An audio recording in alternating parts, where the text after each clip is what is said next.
एकदम। क्या हुआ चंदर? अरे, चुप क्यों हो गए? डर गए मोटी लड़की के नाम से? सुधा ने चंदर का कंधा पकड़कर झकझोरते हुए कहा। चंदर एक फीकी हंसी हंसकर रह गया।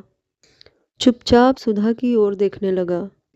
सुधा चंदर की निगाह से सहम गई। चंदर की निगाह में जाने क्या था, एक अजब सा पथराया सूनापन, एक जाने किस दर्द की अमंगल छाया, एक जाने किस पीड़ा की मूक आवाज, एक जाने कैसी पिघलती हुई सी उदासी, और वह भी गहरी, जाने कितनी गहरी। चंदर था कि एकटक देखता जा रहा था, एकटक, अपलक। सुधा को जाने कैसा लगा। ये अपना चंदर तो नहीं, ये तो अपने चंदर की निगाह नहीं। चंदर तो ऐसी निगाह से इस तरह अपलक सुधा को कभी नहीं देखता था। नहीं, ये चंदर की निगाह तो नहीं। इस निगाह में न शरारत है, न डांट, न दुलार और न करुणा। इसमें कुछ ऐसा है जिससे सुधा बिल्कुल परिचित नहीं, जो आज चंदर में पहली बार दिखाई पड़ रहा है। सुधा को जैसे डर लगने लगा, जैसे वह कांप उठी। नहीं, ये कोई दूसरा चंदर है जो उसे इस तरह देख रहा है।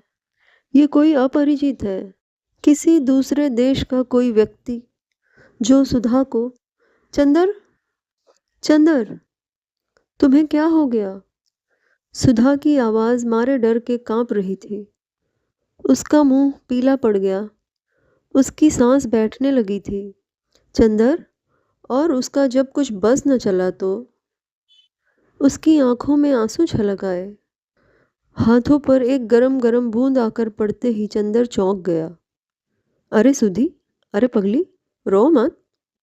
हमारी तबीयत कुछ ठीक नहीं है, एक गिलास पानी तो ले आओ। सुधा अभी भी कांप रही थी। चंदर की आवाज में अभी भी वह मुलायमियत नहीं आ पाई थी। वह पानी लाने के लिए उठी। नहीं, तुम कहीं जाओ मत, बैठो यहीं। उसने उसकी हथेली अपने माथे पर रखकर जोर से दबा ली और कहा, सुधा। क्या चंदर? कुछ नहीं। चंदर ने आवाज दी, पर लगता था वह आवाज चंदर की नहीं थी। न जाने कहाँ से आ रही थी। क्या सिर में दर्द है? बिनती, एक गिलास पानी तो ले आओ जल्दी, सुधा ने आवाज दी। चंदर जैसे पहला सा हो गया। अभी मुझे क्या हो गया था? और तुम क्या बता रही थी सुधा? पता नहीं अभी तुम्हें क्या हो गया था, सुधा ने घबराई हुई गौरैयों की तरह सहम कर कहा। चंदर स्वस्थ हो गया।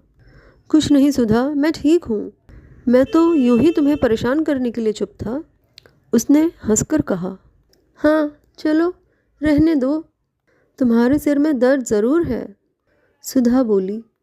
बिनती पानी लेकर आ गई थी। लो पानी पियो। नहीं, हमें कुछ नहीं चाहिए। बिनती, ज़रा पेन बाम ले आओ, सुधा ने गिलास ज़बरदस्ती उसके मुंह से लगाते हुए कहा। बिनती पेन बाम ले आई। बिनती, तू ज़रा लगा दे इनके। अरे खड़ी क्यों है? कुर्सी के पीछे खड़ी होकर माथे पर ज़रा हल्की उंगली से लगा दे। बिनती आज्ञाकारी लड़की की तरह आगे बढ़ी, लेकिन फिर हिचक गई। किसी अजनबी लड़के के माथे पर कैसे पेन बाम लगा दे? चलती है या अभी काट के गाड़ देंगे यहीं? मुटकी कहीं की, खा खा कर मोटानी है, ज़रा काम नहीं होता।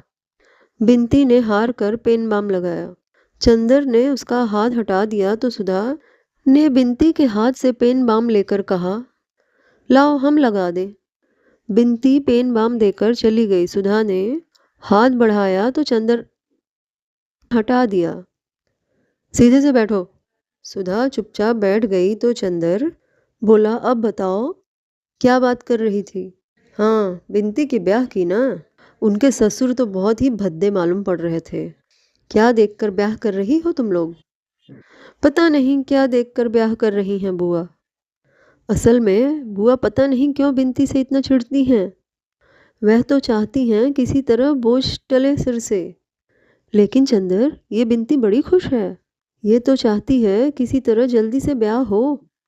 सुधा मुस्कुराते हुए बोली, अच्छा, ये खुद ब्याह करना चाहती है? चंदर ने ताज्जुब से पूछा। और क्या, अपने ससुर की खूब सेवा कर रही थी सुबह। बल्कि पापा तो कह रहे थे बीए कर ले तब ब्याह करेंगे। हमसे पापा ने कहा इससे पूछने को, तो हमने पूछा तो कहने लगी बीए करके भी वही करना होगा, तो बेकार टालने से क्या फ़ायदा। फिर पापा हमसे बोले कि कुछ वजहों से अगहन में ब्याह होगा। बड़े ताज्जुब से बोली, अगहन में? सुधी, तुम जानती हो अगहन में उसका ब्याह क्यों टल रहा है? पहले तुम्हारा ब्याह होगा। चंदर हंसकर बोला। वह पूर्णतया शांत था। उसके स्वर में बाहर से कम चुहल के सिवा और कुछ भी न था। मेरा ब्याह? आंखें फाड़ कर, मुंह फैलाकर, हाथ नचाकर, कौतूहल भरे आश्चर्य से सुधा ने कहा, और फिर हंस पड़ी। खूब हंसी। कौन करेगा मेरा ब्याह? बुआ, पापा करने ही नहीं देंगे। हमारे बिना पापा का काम ही नहीं चलेगा। और बाबू साहब, तुम किस पर आकर रंग जमाओगे? ब्याह मेरा। सुधा ने मुंह बिचकाकर उपेक्षा से कहा। नहीं सुधा, मैं गंभीरता से कह रहा हूँ। 3-4 महीने के अंदर तुम्हारा ब्याह हो जाएगा। चंदर उसे विश्वास दिलाते हुए बोला। अरे जाओ, सुधा ने हंसते हुए कहा। ऐसे हम तुम्हारे बनाने में आ जाएं तो हो चुका। अच्छा, जाने दो। तुम्हारे पास कोई पोस्ट कार्ड है? लाओ ज़रा, इस कॉमरेड को एक चिट्ठी तो लिख दें। चंदर बात बदल कर बोला। पता नहीं क्यों इस विषय की बात के चलने में उसे जाने कैसा लगता था। कौन कॉमरेड? सुधा ने पूछा। तुम भी कम्युनिस्ट हो गए क्या? नहीं जी, वो बरेली का सोशलिस्ट लड़का कैलाश, जिसने झगड़े में हम लोगों की जान बचाई थी। हमने तुम्हें बताया नहीं था सब किस्सा उस झगड़े का, जब हम और पापा बाहर गए थे? हाँ हाँ, बताया था। उसे तो ज़रूर खत लिख दो। सुधा ने पोस्ट कार्ड देते हुए कहा। तुम्हें पता मालूम है? चंदर जब पोस्ट कार्ड लिख रहा था तब सुधा ने कहा, सुनो, उसे लिख देना कि पापा की सुधा पापा की जान बचाने के एवज में आपकी बहुत कृतज्ञ है, और कभी अगर हो सके तो आप इलाहाबाद ज़रूर आएं। लिख दिया? हाँ, चंदर ने पोस्ट कार्ड जेब में रखते हुए कहा। चंदर, हम भी सोशलिस्ट पार्टी के मेंबर होंगे, सुधा ने मचलते हुए कहा। चलो, अब तुम्हें नई सनक सवार हुई। तुम क्या समझ रही हो सोशलिस्ट पार्टी को? राजनीतिक पार्टी है वे। यह मत करना कि सोशलिस्ट पार्टी में जाओ और लौट कर आओ तो पापा से कहो हम तो समझे कि पार्टी है, वहाँ चाय पीने को मिलेगी। वहाँ तो सब लोग लेक्चर देते हैं। धत, हम कोई बेवकूफ़ हैं क्या? सुधा ने बिगड़ कर कहा। नहीं, सो तो तुम बुद्धि सागर हो, लेकिन लड़कियों की राजनीतिक बुद्धि कुछ ऐसी ही होती है। चंदर बोला। अच्छा, रहने दो, लड़कियां ना हो तो काम ही ना चले। सुधा ने कहा। अच्छा सुधा, आज कुछ रुपए दोगी? मेरे पास पैसे ख़त्म हैं, वो सिनेमा देखने जाना है ज़रा। चंदर ने बहुत दुलार से कहा। हाँ हाँ, ज़रूर देंगे तुम्हें, मतलबी कहीं के। सुधा बोली, अभी अभी तुम लड़कियों की बुराई कर रहे थे ना? तो तुम और लड़कियों में से थोड़ी हो, तुम तो हमारी सुधा हो। सुधा महान। सुधा पिघल गई। अच्छा, कितना लोगे? अपनी पॉकेट में से 5 रुपए का नोट निकाल कर बोली। इससे काम चल जाएगा? हाँ हाँ, आज जरा सोच रहे हैं पम्मी के यहाँ जाएं, तब सेकंड शो जाएं। पम्मी रानी के यहाँ जाओगे? समझ गए, तभी तुमने चाचा जी से ब्याह करने से इनकार कर दिया। लेकिन पम्मी तुमसे 3 साल बड़ी है, लोग क्या कहेंगे? सुधा ने छेड़ा। तो क्या हुआ जी, सब यूं ही चलता है। चंदर हंसकर टाल गया। तो फिर खाना यहीं खाते जाओ और कार लेते जाओ, सुधा ने कहा। मंगा लो, चंदर ने पलंग पर पैर फैलाते हुए कहा। खाना आ गया। जब तक चंदर खाता रहा सुधा सामने बैठी रही और बिनती दौड़ दौड़ कर पूड़ी लाती रही। चंदर खाना खाकर निकल गया। जब चंदर पम्मी के बंगले पर पहुंचा तो शाम होने में देर नहीं थी, लेकिन अभी फर्स्ट शो शुरू होने में देरी थी। पम्मी गुलाबों के बीच टहल रही थी और बर्टी एक अच्छा सा सूट पहने लॉन पर बैठा हुआ था। घुटनों पर ढुड्डी रखे कुछ सोच विचार में पड़ा हुआ था। बर्टी के चेहरे पर का पीलापन भी कुछ कम था, लेकिन उसकी आंखों का पागलपन अब भी वैसा ही था। खूबसूरत सूट पहनने पर भी उसका हाल ये था कि एक कॉलर अंदर था और एक बाहर। पम्मी ने चंदर को आते देखा तो वह खिल गई। हेलो कपूर, क्या हाल है? पता नहीं क्यों आज सुबह से मेरा मन कह रहा था कि आज मेरे मित्र ज़रूर आएंगे। और शाम के वक्त तुम तो इतने अच्छे लगते हो, जैसे वो जगमग सितारा जिसे देखकर किड्स ने अपनी आखिरी सानेट लिखी थी। पम्मी ने एक गुलाब तोड़ा और चंदर के कोट के बटन होल में लगा दिया। चंदर ने बड़े भय से बर्टी की ओर देखा कि कहीं फिर गुलाब के तोड़े जाने पर वह चंदर की गर्दन पर सवार न हो जाए। लेकिन बर्टी कुछ बोला नहीं। बर्टी ने सिर्फ हाथ उठाकर अभिवादन किया और फिर बैठकर कुछ सोचने लगा। पम्मी ने कहा, आओ चंदर, आओ, अंदर चलो। और चंदर और पम्मी दोनों ड्राइंग रूम में बैठ गए और चंदर ने कहा, मैं तो डर रहा था कि तुमने गुलाब तोड़कर मुझे दिया तो कहीं बर्टी नाराज न हो जाए, पर वह कुछ बोला नहीं। पम्मी मुस्कुराई। हाँ, अब कुछ कहता नहीं और पता नहीं क्यों अब गुलाबों से उसकी तबीयत भी हट गई। अब वह उतनी परवाह भी नहीं करता। क्यों? चंदर ने ताज्जुब से पूछा। पता नहीं क्यों, मेरी तो समझ में यह आता है, उसका जितना विश्वास अपनी पत्नी पर था वह इधर धीरे धीरे हट गया और इधर वह यह विश्वास करने लगा है कि सचमुच वह सार्जेंट को प्यार करती थी, इसलिए उसने फूलों को प्यार करना छोड़ दिया। अच्छा, लेकिन ये हुआ कैसे? उसने तो अपने मन में इतना गहरा विश्वास जमा रखा था कि मैं समझता था मरते दम तक उसका पागलपन छूटेगा नहीं। चंदर ने कहा, नहीं, बात यह हुई कि तुम्हारे जाने के 2-3 दिन बाद मैंने एक दिन सोचा कि मान लिया जाए मेरे और बर्टी के विचारों में मतभेद है, तो इसका मतलब ये नहीं कि मैं उसके गुलाब चुराकर उसे मानसिक पीड़ा पहुंचाऊं और उसका पागलपन और बढ़ाऊं। बुद्धि और तर्क के अलावा भावना और सहानुभूति का भी महत्व मुझे लगा और मैंने फूल चुराना छोड़ दिया।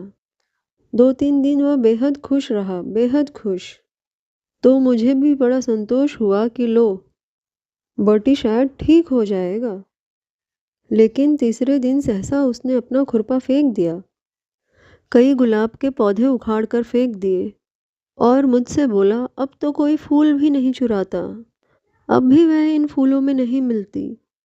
वह ज़रूर सार्जेंट के साथ जाती है।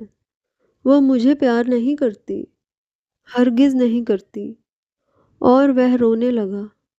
बस उसी दिन से वह गुलाब के पास नहीं जाता और आजकल बहुत अच्छे अच्छे सूट पहनकर घूमता है और कहता है, क्या मैं सार्जेंट से कम सुंदर हूँ? और इधर वह बिल्कुल पागल हो गया है, पता नहीं किससे अपने आप लड़ता रहता है। चंदर ने ताज्जुब से सिर हिलाया। ओह, मुझे बड़ा दुख हुआ। पम्मी बोली, मैंने तो हमदर्दी की कि फूल चुराने बंद कर दिए और उसका नतीजा यह हुआ। पता नहीं क्यों कपूर, मुझे लगता है हमदर्दी करना इस दुनिया में सबसे बड़ा पाप है। आदमी से हमदर्दी कभी नहीं करनी चाहिए। चंदर ने सहसा अपनी घड़ी देखी। क्यों, अभी तुम नहीं जा सकते? बैठो और बातें सुनो। इसलिए मैंने तुम्हें दोस्त बनाया है। आज 2-3 साल हो गए मैंने किसी से बातें ही नहीं की है और तुमसे इसलिए मैंने मित्रता की है कि तुमसे बातें करूंगी। चंदर हंसा। आपने मेरा अच्छा उपयोग ढूंढ निकाला। नहीं, उपयोग नहीं कपूर, तुम मुझे गलत ना समझना। जिंदगी ने मुझे इतनी बातें बताई हैं और ये किताबें जो मैं पढ़ने लगी हूँ, उन्होंने मुझे इतनी बातें बताई हैं कि मैं चाहती हूँ उन पर बातचीत करके अपने मन का बोझ हल्का कर लूँ। और तुम्हें बैठकर सुननी होंगी सभी बातें। हाँ, मैं तैयार हूँ, लेकिन किताबें पढ़ने कब से शुरू कर दी तुमने? चंदर ने ताज्जुब से पूछा। अभी उस दिन मैं डॉक्टर शुक्ला के घर गई। उनकी लड़की से मालूम हुआ कि तुम्हें कविता पसंद है। मैंने सोचा उसी पर बातें करूं, और मैंने कविताएं पढ़नी शुरू कर दी। अच्छा, तो मैं देखता हूँ 2-3 हफ्तों में भाई और बहन में कुछ परिवर्तन आ गया है। पम्मी हंस दी, पर कुछ बोली नहीं। मैं सोचता हूँ पम्मी कि आज सिनेमा देखने जाऊं। कार साथ में है, अभी 15 मिनट बाकी है। चाहो तो चलो। सिनेमा? आज 4 साल से मैं कहीं गई नहीं हूँ। सिनेमा, हाउजी, बॉल डांस, सभी जगह जाना बंद कर दिया है मैंने। मेरा दम घुटेगा हॉल के अंदर, लेकिन चलो देखते हैं। अभी भी कितने ही लोग खुशी खुशी इस तरह सिनेमा देखते होंगे। एक गहरी सांस लेकर पम्मी बोली, बर्टी को ले चलोगे? हाँ हाँ, तो चलो उठो, फिर देर हो जाएगी। चंदर ने घड़ी देखते हुए कहा। पम्मी फौरन अंदर के कमरे में गई और एक जॉर्जेट का हल्का भूरा गाउन पहनकर आई। इस रंग से वो जैसे निखर सी गई थी।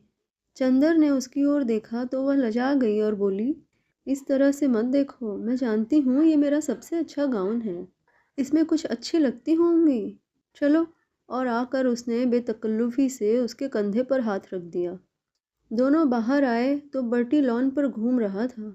उसके पैर लड़खड़ा रहे थे, लेकिन वो बड़ी शान से सीना ताने था। बर्टी, आज मिस्टर कपूर मुझे सिनेमा दिखाने ले जा रहे हैं। तुम भी चलोगे? हं, बर्टी ने सिर हिलाकर जोर से कहा। सिनेमा जाऊंगा? कभी नहीं, भूल कर भी नहीं। तुमने मुझे क्या समझा है? मैं सिनेमा जाऊंगा? धीरे धीरे उसका स्वर मंद पड़ गया। अगर सिनेमा में वो सार्जेंट के साथ मिल गई तो मैं उसका गला घोट दूंगा। अपने ही गले को दबाते हुए बर्टी बोला, और इतनी जोर से दबा लिया अपना गला कि आंखें लाल हो गई और खांसने लगा।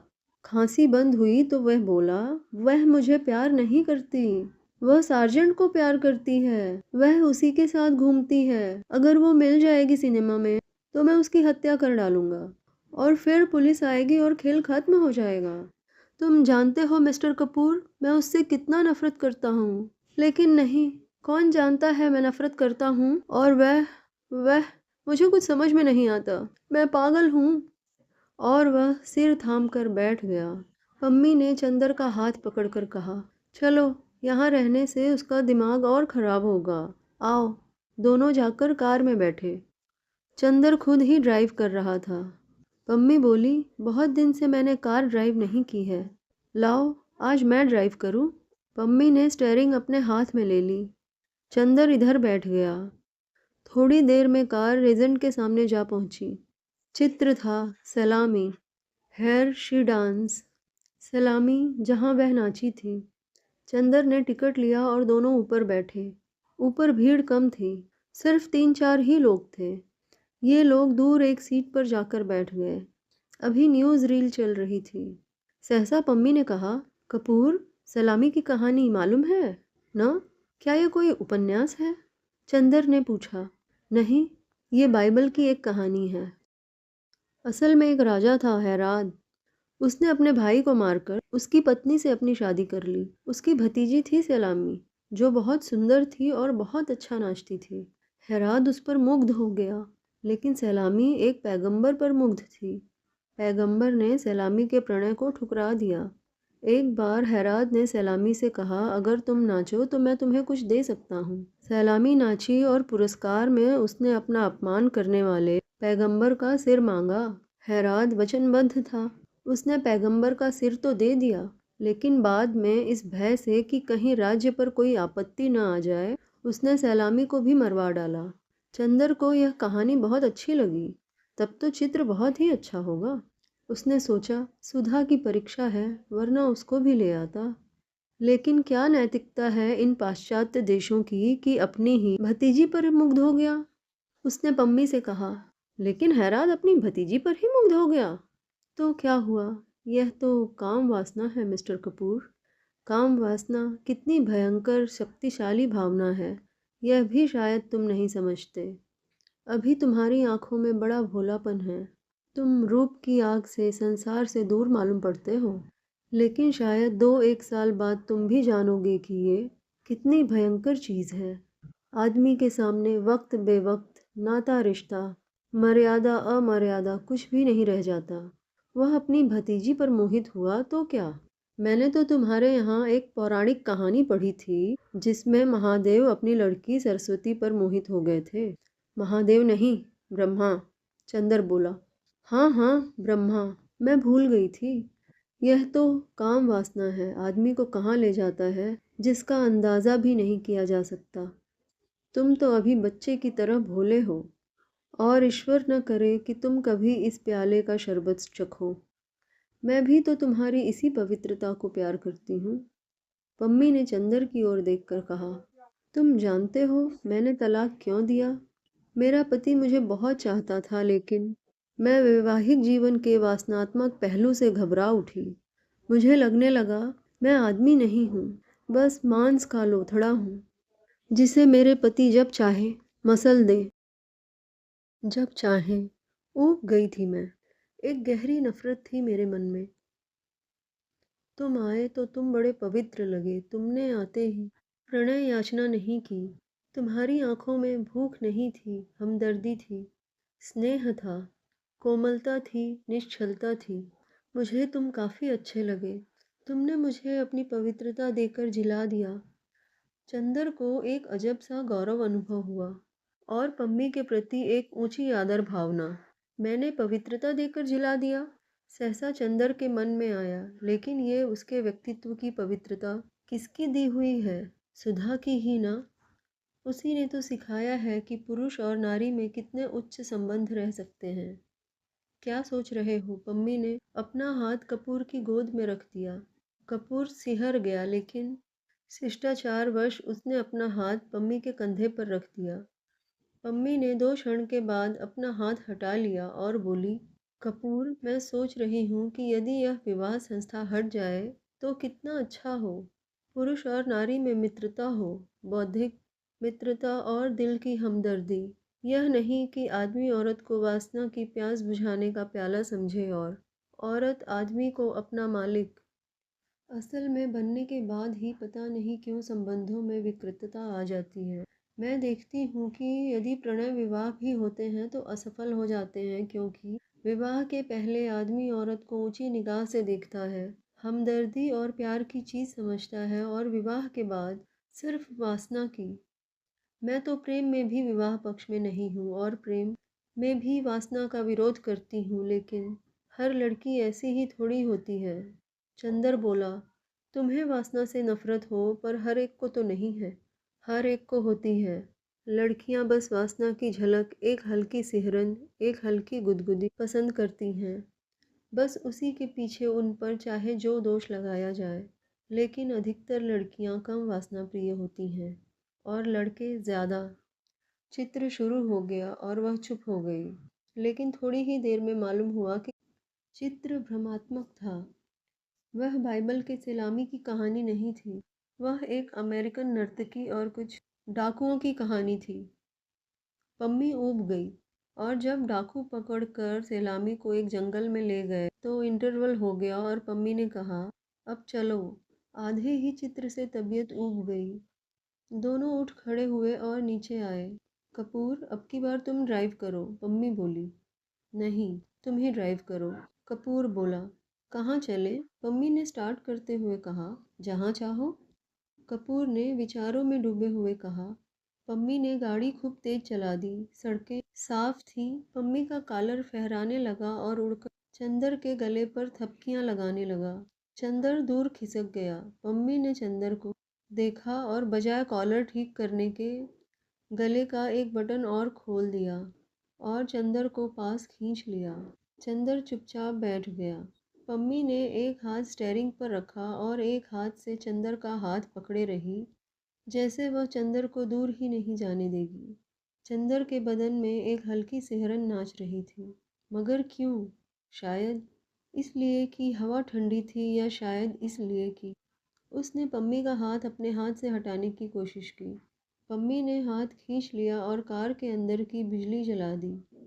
कपूर चुपचाप ठाकुर साहब के बारे में सोचता रहा, और कार चलती रही। जब चंदर का ध्यान टूटा तो उसने देखा कि कार मैकफर्सन लेक के पास रुकी है।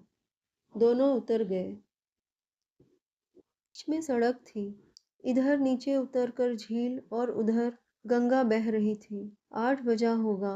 रात हो गई थी। चारों तरफ सन्नाटा था। बस सितारों की हल्की रोशनी थी। मैकफर्सन झील काफी सूख गई थी। किनारे किनारे मछली मारने के मचान बने हुए थे। इधर आओ, पम्मी बोली, और दोनों नीचे उतरकर मचान पर जा बैठे। पानी का धरातल शांत था। सिर्फ कहीं कहीं मछलियों के उछलने से और सांस लेने से पानी हिल जाता था। पास ही के नीवा गांव में शायद किसी के यहाँ शादी थी। जो शहनाई का हल्का स्वर हवाओं की तरंगों पर हिलता डुलता चला आ रहा था।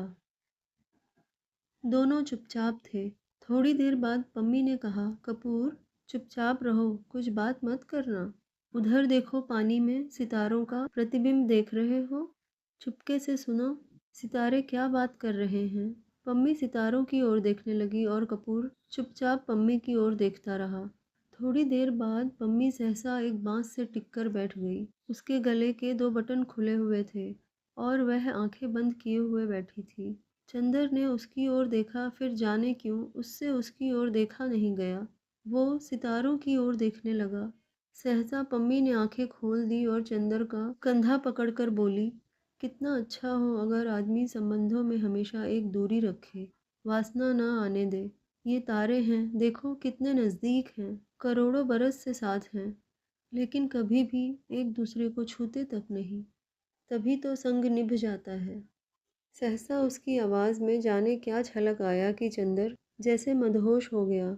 वह बोली, आदमी अपने प्रेमास्पद को निकटतम लाकर छोड़ दे, उसको बांधे ना, कुछ ऐसा हो कि होठों के पास खींच कर छोड़ दे।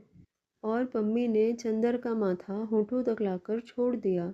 उसकी गरम गरम सांसें चंदर के पलकों पर बरस गईं। कुछ ऐसा हो कि आदमी उसे अपने हृदय तक खींचकर फिर हटा दे।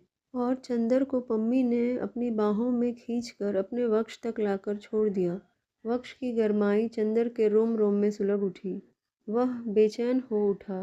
उसके मन में आया कि वह अभी यहाँ से चला जाए। जाने कैसा लग रहा था उसे। सहसा पम्मी बोली, लेकिन हम लोग मित्र हैं, और कपूर, तुम बहुत पवित्र हो, निष्कलंक हो, और तुम पवित्र रहोगे। मैं जितनी दूरी, जितना अंतर और जितनी पवित्रता पसंद करती हूँ, वह तुम में है और हम लोगों में हमेशा निभेगी, जैसे इन सितारों में हमेशा निभती आई है। चंदर चुपचाप सोचने लगा, मैं पवित्र हूँ? एकाएक उसका मन जैसे उबने लगा। जैसे एक विहग शिशु घबरा कर अपने नीड़ के लिए तरस उठता है, वैसे ही वह इस वक्त तड़प उठा सुधा के पास जाने के लिए। मगर क्यों? पता नहीं क्यों। यहाँ कुछ है जो उसे जकड़ लेना चाहता है। वह क्या करे? पम्मी उठी, वह भी उठा। बांस का मचान हिला, लहरों में हरकत हुई। करोड़ों साल से पवित्र और अलग सितारे आपस में टकराए और चूर चूर हो गए, बिखर गए। रात भर चंदर को ठीक से नींद नहीं आई।